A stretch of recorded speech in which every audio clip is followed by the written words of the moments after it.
My Life, Chapter 10, London's Calling. Myself and a fellow broadcaster from Energy 103 took a flight from Dublin to London, from one big smoke to another. We were very excited. I distinctly remember as a 26-year-old walking the streets of London and starting my new life. I felt like I was in a movie or something. It was a beautiful summer in London. I had my life ahead of me, all of my life ahead of me, and I was very optimistic. London was the centre of the world for me and for many. I was ambitious and ready for anything. I got a job as mentioned in the previous chapter. I was a go-getter. Life was good. I felt a sense of joy. It was rather strange, really. I had left my beautiful Radio Nova behind, but with it a massive release flowed through my veins. I had done the right thing. I could not go on working on radio and letting my colleagues down by not producing professional broadcasting. The nervous breakdown on radio had sent me a clear message: move away, start a new life. And so I did. I met girls. Had some rather flimsy relationships, just like any other man of my age. I soon made friends. I shared a flat in Wandsworth with my colleague from Energy 103. Dodgy as hell it was, we rented from this girl who was renting it from the government. In those days, people sublet all the time. It was actually a council flat. I mentioned previously that I had a girlfriend for 4 years. By 1986, that relationship ended. Back in 1980, I went to her hometown in Brixton, London, for a short while. Yeah, Brixton. I was going out late at night and I was just going to get some cigarettes. The girlfriend's family owned a fierce-looking dog, an Alsatian. This dog was barking mad. Literally. He would bark at people walking by.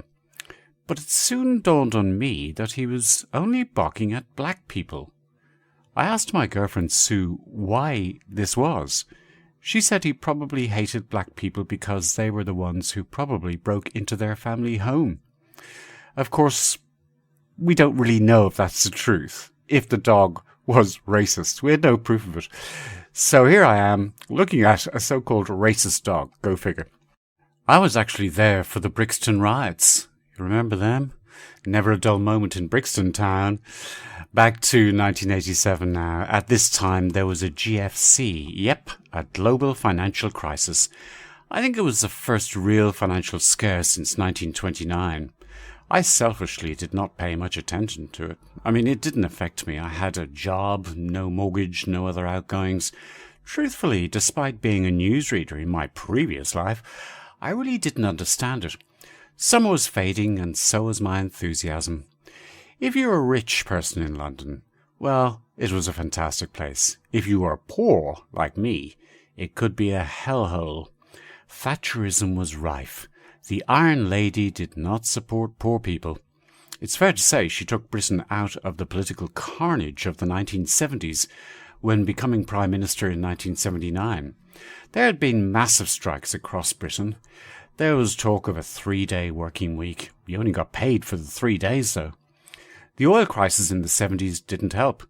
There were garbage strikes, leaving London a stinking mess, literally.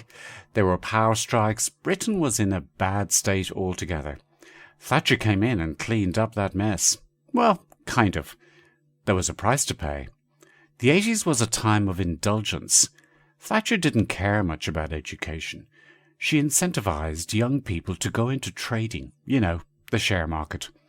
By the crash of 87, there were literally some young people throwing themselves out of windows to their death. They had lost everything, their jobs, their houses, their families. It was dreadful. The greedy indulgences of the 1980s was over. Time to wake up and smell the coffee.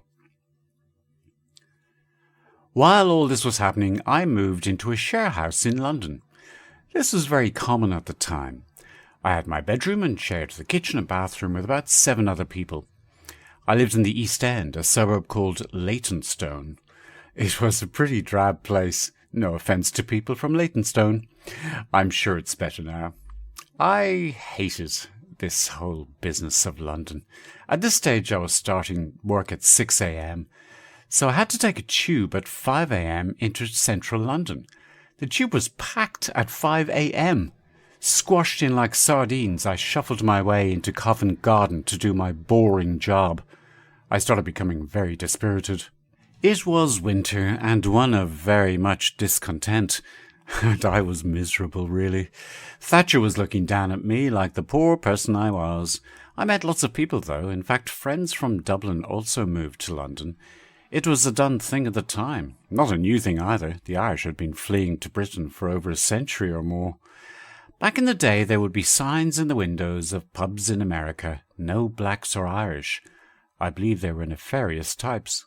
Similar notices in pub windows in the UK.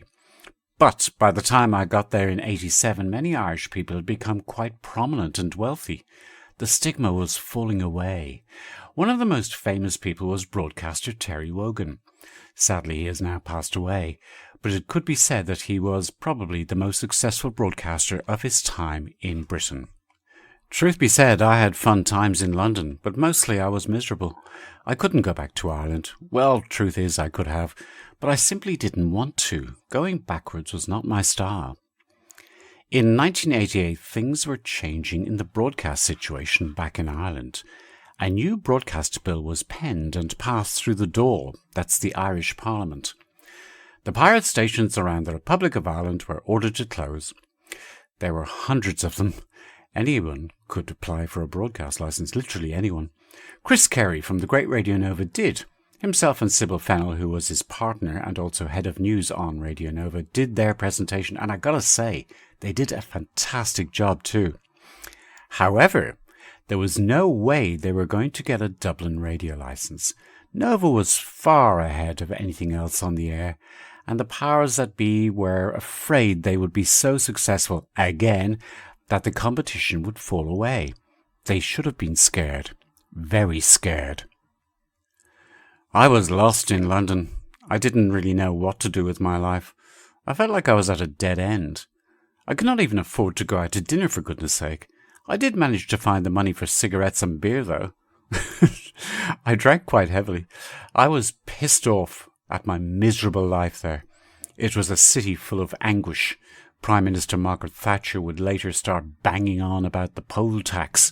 This is where rich people who own mansions would pay exactly the same poll tax as regular people who owned small tenements. You know, poor people. I had to get out of Britain. There was nothing else for me there now. No future that I could see. Happily, my life was about to change.